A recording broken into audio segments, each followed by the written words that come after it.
Hello दोस्तों, मेरी channel पे मैं आप सबका हार्दिक स्वागत करता हूँ।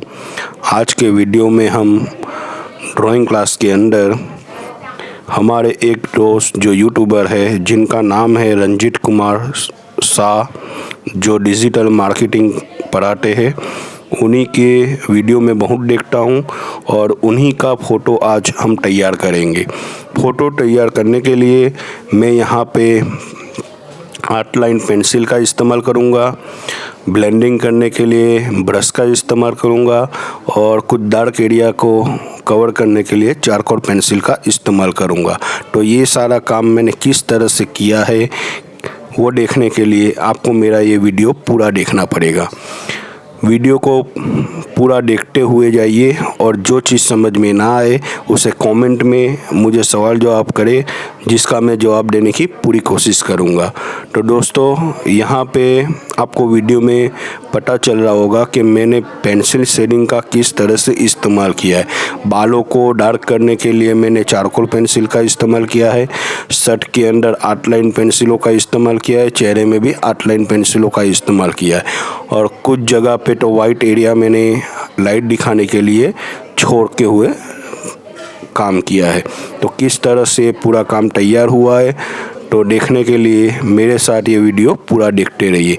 दोस्तों, सबसे पहले मैं आपको बता दूं, अगर मेरी चैनल को आपने अभी तक सब्सक्राइब नहीं किया है तो सबसे पहले जाके चैनल को सब्सक्राइब कर दीजिए, साथ में नोटिफिकेशन बटन को भी दबा दीजिए, जिससे मेरे आने वाले प्रोजेक्ट आपको आराम से मिल जाए, आने वाले वीडियो मेरे आप लोगों को आराम से मिल जाए। इसीलिए नोटिफिकेशन बटन ज़रूर दबा दीजिए। दोस्तों, अब मैं काम शुरू कर रहा हूं। तो सबसे पहले मैंने आउटलाइन पेंसिल के अंदर से 6B पेंसिल को बाहर निकाला है और जिस तरह से मुझे प्रिंट आउट के अंदर फ़ोटो में जिस तरह से मुझे लाइन दिख रही है, बिल्कुल वैसे ही मैं शेडिंग करने की कोशिश कर रहा हूँ। तो यहाँ पे मैंने 6B पेंसिल से जहाँ पे डार्क है वहाँ पे 6B पेंसिल के ऊपर थोड़ा प्रेशर बनाते हुए डार्क शेडिंग किया है और जहाँ पे लाइट शेडिंग है तो वहाँ पे मैंने लाइट शेडिंग किया है। तो शेडिंग करने के लिए किस तरह से आपको प्रेशर करना है वो आप आराम से देख सकते हैं। तो यहाँ पे देखिए, बालों की डिटेल देने के लिए भी मैंने 6B पेंसिल का ही इस्तेमाल किया है। तो जहाँ पे मैं लाइट स्ट्रोक लगा रहा हूँ वहाँ पे भी 6B पेंसिल इस्तेमाल कर रहा हूँ और जहाँ पे डार्क स्ट्रोक लगा रहा हूँ तो वहाँ पे भी मैं 6B पेंसिल का इस्तेमाल कर रहा हूँ। आप चाहो तो HB, 2B, 4B पेंसिल आप चाहे जो भी यूज़ करो, लेकिन पेंसिल के ऊपर जो प्रेशर बनता है वो आपके हाथ में रहता है, आपके स्किल में रहता है। तो पेंसिल चाहे जो भी इस्तेमाल करो उससे कोई फ़र्क नहीं पड़ता। फ़र्क पड़ेगा आपकी स्किल से, आपकी मेहनत से, आपके ऑब्जर्वेशन से। तो मैं यहाँ पे जो प्रिंट आउट के अंदर जो मुझे दिख रहा है बिल्कुल वैसे ही मैं यहाँ पे शेडिंग कर रहा हूँ। अब मैं कान के ऊपर आ रहा हूँ। तो कान के अंदर की जो डिटेल है, जो मुझे डार्क एरिया दिख रहा है, तो वहाँ पे मैं टोटली प्रेशर बना के 6B पेंसिल की मदद से शेडिंग कर रहा हूँ। अब धीरे धीरे मैं उसी पेंसिल की मदद से हल्का हल्का शेडिंग करूँगा और तुरंत बाहर निकल आऊँगा। अब फोरहेड यानी कपार जो ऊपर का हिस्सा है वहाँ पे मैं मिडल टोन का जो शेडिंग है वो कर रहा हूँ। शेडिंग करने के टाइम पे मैं ध्यान रख रहा हूँ पेंसिल का पॉइंट थोड़ा क्रॉस पकड़ रहा हूँ। साथ में पेंट ब्रश जो आता है, फ्लैट ब्रश जिसे कहते हैं हम, तो वो फ्लैट ब्रश की मदद से मैं पेंसिल को ब्लेंडिंग करते हुए भी चल रहा हूँ, जिससे आपको डिटेल किस तरह से फ़ोटो में देनी है वो आपको आसानी से पता चले। और जिस तरह से हमने एक आँख तैयार की है तो दूसरी तरफ की आँख भी बिल्कुल वैसे ही वही पेंसिल की मदद से हम तैयार करेंगे। तो यहाँ पे मैंने पेंसिल को बिल्कुल चेंज नहीं किया है, 6B पेंसिल की ही मदद से मैं यहाँ पे काम करते हुए जा रहा हूँ। तो यहाँ पे 6B पेंसिल के ऊपर मैं किस तरह से प्रेशर बनाते हुए ये स्केच तैयार कर रहा हूँ वो आप लोग देख सकते हैं। अब मैं यहाँ पे आईब्रो के अंदर डिटेल दे रहा हूँ और आईब्रो के नीचे का जो मिडल टोन है वो भी मैं दे रहा हूँ। साथ में नाक को भी कवर करते हुए चल रहा हूँ। जहाँ पे हल्का शेडिंग दिख रहा है वहाँ पे मैं पेंसिल को हल्के हल्के हाथों से घुमा रहा हूँ। तो किस तरह से आपको काम करना है, हल्का शेडिंग किस तरह से करना है, वो आपको पता चल रहा होगा। तो यहाँ पे वीडियो के अंदर मैंने वही चीज़ आपको बताने की कोशिश की है कि पेंसिल का किस तरह से आपको यूज़ करना है, हल्के स्ट्रोक किस तरह से लगाने हैं, डार्क स्ट्रोक किस तरह से लगाने हैं, वही यहाँ पे बताया जा रहा है। अब मैं नाक के अंदर की डिटेल को डार्क करूँगा, जिससे नाक का जो 3 डायमेंशन इफ़ेक्ट है वो तैयार हो।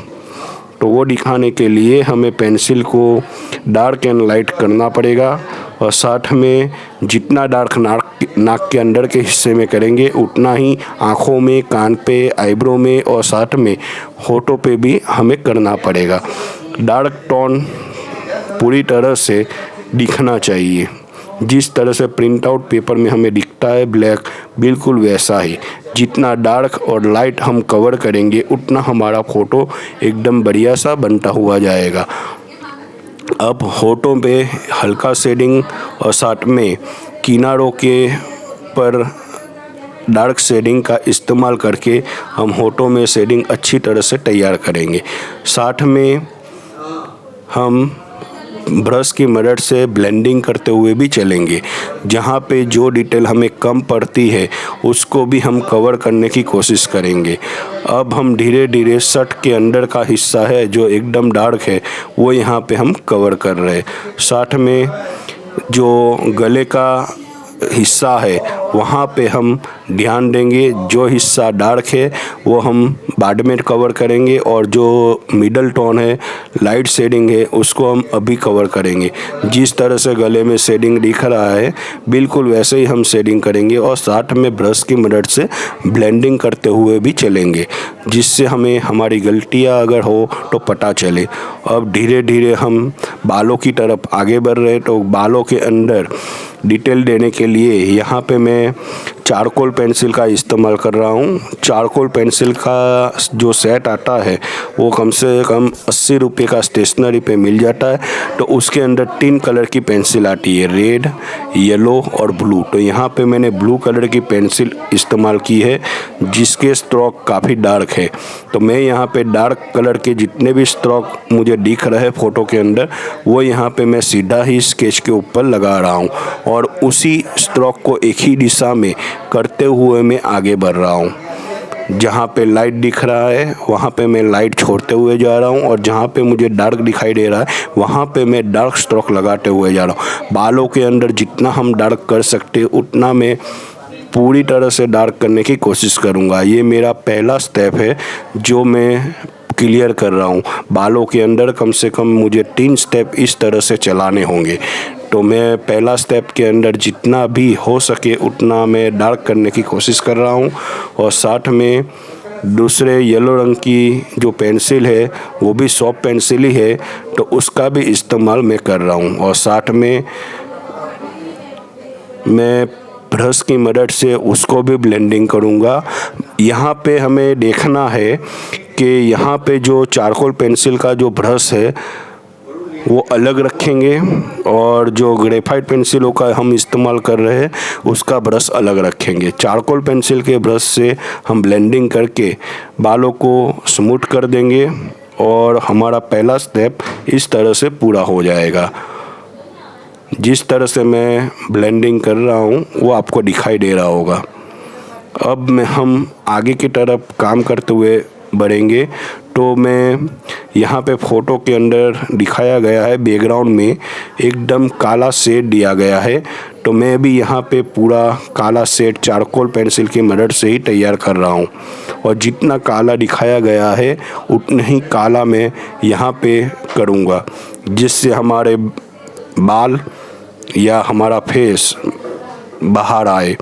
तो यहाँ पे बैकग्राउंड को मैं डार्क करने के लिए चारकोल पेंसिल का इस्तेमाल कर रहा हूँ। साथ में नीचे एक नोटबुक रख रहा हूँ, और नोटबुक के ऊपर मैंने पेंसिल रख दी है, और जहाँ पे वाइट छूटा हुआ है वहाँ पे भी मैंने चारकोल पेंसिल की है, और साथ में ब्रश की मदद से उसे भी स्मूथ कर रहा हूँ, जिससे पेंसिल हर तरफ हो जाए। और जहाँ पे वाइट दिख रहा है तो वहाँ पे भी मैं ब्लेंडिंग कर रहा हूँ।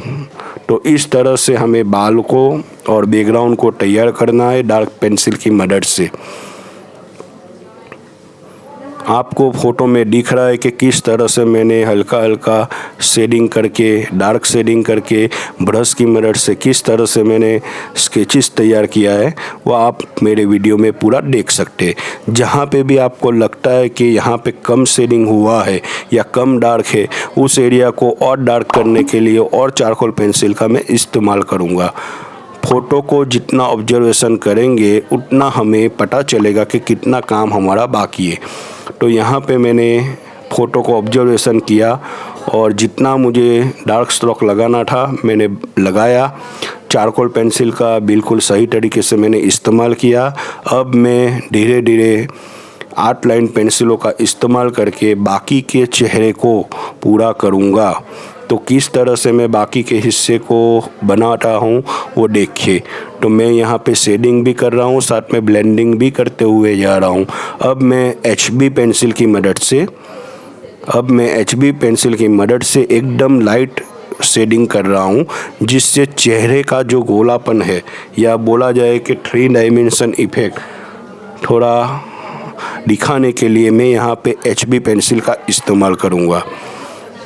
इस HB पेंसिल से शेडिंग करने के बाद मैं ब्रश की मदद से उसको भी ब्लेंडिंग कर दूंगा। जिस तरह से आप वीडियो में देख रहे हो कि मैंने HB पेंसिल से शेडिंग किया और उसके बाद वापस ब्रश की मदद से उसको मिक्स किया। इसी तरह से थोड़ी थोड़ी डिटेल देते हुए हमें पिक्चर को अच्छी तरह से तैयार करना है। ये काम प्रैक्टिस करते हुए आसान होते हुए जाएगा। जितना प्रैक्टिस करोगे उतना यहाँ पे पिक्चर आपका अच्छा बनता हुआ जाता है। अब मैं चेहरे के ऊपर जो उनके बाल है या दाढ़ी उन्होंने जो बनाई है, जिस स्टाइल में है उस स्टाइल को कॉपी कर रहा हूँ। तो उस स्टाइल को कॉपी करने के लिए मैं पेंसिल का ही इस्तेमाल कर रहा हूँ और यहाँ पे 6B पेंसिल का मैं इस्तेमाल कर रहा हूँ। 6B पेंसिल से मैं स्टिपलिंग कर रहा हूँ। जहाँ पे छोटे छोटे बाल है वहाँ पे स्टिपलिंग कर रहा हूँ और जहाँ पे लंबे बाल है वहाँ पे स्ट्रोक लगा रहा हूँ। तो जहाँ पे हल्के स्ट्रोक है वहाँ पे हल्का स्ट्रोक के लिए कम प्रेशर डाल रहा हूँ और जहाँ पे डार्क स्ट्रोक दिख रहा है तो वहाँ पे डार्क स्ट्रोक लगा रहा हूँ और साथ में छोटे छोटे इफ़ेक्ट दिखाने के लिए मैं स्टिपलिंग भी कर रहा हूँ। तो इस तरह से मूछें और होठ के नीचे के कुछ बाल और साइड में दाढ़ी आपको अच्छी तरह से समझ में आ रहा होगा। अगर ना समझ में आए तो कमेंट में ज़रूर पूछिएगा। मैं वापस ऐसे वीडियो आगे भी बनाऊंगा और आपकी प्रॉब्लम को सॉल्व करने की कोशिश करूंगा। तो यहाँ पे धीरे धीरे मेरा काम फिनिश हो रहा है और जैसे जैसे मैं दूर से अपना स्केचेस देख रहा हूँ मुझे और अच्छा लग रहा है और डिटेल में काम करने की मन कर रही है। तो आप भी अपने पिक्चर को थोड़ा दूर से देखते रहिए, ऑब्जर्वेशन करते रहिए, तो आपको पता चलेगा कि आपके स्केच के अंदर क्या सही जा रहा है, क्या गलत जा रहा है। अब यहाँ पे शर्ट के अंदर की जो डिटेल है वो यहाँ पे मैं फिलअप कर रहा हूँ। तो ये शर्ट जीन्स का है और जीन्स की डिटेल देने के लिए हमें यहाँ पे बहुत सारे लाइन वर्क तैयार करने पड़ेंगे और साथ में उसके अंदर शेडिंग दिखाने के लिए भी डार्क प्रेशर लगाना पड़ेगा। तो यहाँ पे मैं अलग अलग पेंसिलों का इस्तेमाल करूँगा। कहीं पे मैं HB पेंसिल का इस्तेमाल कर रहा हूँ, कहीं पे 2B पेंसिल का, तो कहीं पे 6B पेंसिलों का इस्तेमाल कर रहा हूँ। क्योंकि जीन्स कहीं पे लाइट है, कहीं पे डार्क है और कहीं पे बहुत ही पतली इफ़ेक्ट दिखाने के लिए मैं यहाँ पे कहीं कैलीग्राफी करूँगा। शर्ट के अंदर सिर्फ कैलीग्राफी ही आएगी। तो हर तरह की कैलीग्राफी हमें यहाँ पे करनी पड़ेगी और जहाँ पे ड्राइंग करना छूट गया है तो वहाँ पे ड्राइंग करते हुए भी चलेंगे और साथ में शेडिंग करते हुए भी चलेंगे। तो मैं यहाँ पे 6B पेंसिल की मदद से पहले डार्क स्ट्रोक लगा रहा हूँ, बाद में उसी पेंसिल की मदद से वापस हल्का हल्का कैलीग्राफी भी तैयार कर रहा हूँ और साथ में उसी पेंसिल की मदद से बैकग्राउंड में हल्की हल्की लाइन स्ट्रोक भी लगा रहा हूँ और साथ में कपड़े की जो क्रीज दिखानी है तो उस क्रिस को दिखाने के लिए भी कहीं पे मैं लाइट और कहीं पे डार्क शेडिंग भी मैं कर रहा हूँ। तो यहाँ पे आपको भी बिल्कुल यही तरीके से शेडिंग करना है। पेपर बार बार ना उड़े, इसके लिए आपको वाइट कलर की टेप इस्तेमाल करनी पड़ेगी। इसे पेपर टेप बोला जाता है। स्टेशनरी की दुकान के अंदर ये 20 रुपये की मिलती है। पेपर के ऊपर लगाने से इससे पेपर ख़राब नहीं होता और हम एक ही टैप को बार बार यूज़ कर सकते हैं। तो ये टैप बहुत अच्छी रहती है और पेंसिल शेडिंग या वाटर कलर कुछ भी करने के टाइम पे ये सेलो टैप काफ़ी काम लगती है। अब हम दूसरी पेंसिलों की मदद से यहाँ पे लाइट शेडिंग करते हुए चलेंगे और जिस तरह से शर्ट के अंदर हल्की हल्की हमें लाइन दिख रही है, हम दिखाने की कोशिश करेंगे। यहाँ पे आपको बहुत ही धीरज रखना पड़ेगा क्योंकि हर एक डिटेल देनी है शर्ट की अंदर, तो काफ़ी मेहनत लगेगी। यहाँ पे वीडियो में थोड़ा फास्ट करते हुए दिखा रहा हूँ, इसके लिए आपको नहीं पता चलेगा कि इसके अंदर मैंने कितनी मेहनत की है। और वीडियो को छोटा करने के लिए यहाँ पे मैंने कुछ हिस्सों को काटा भी है। तो यहाँ पे मेरा काम फिनिश हो गया है, साथ में मैंने साइन भी कर लिया है और इस तरह से पूरा पोर्ट्रेट हमारा तैयार होता है। तो मेरे साथ यूं ही बने रहने के लिए धन्यवाद और आगे के वीडियो में वापस हम मिलेंगे। सभी को दिल से थैंक यू और रथ यात्रा की शुभकामना।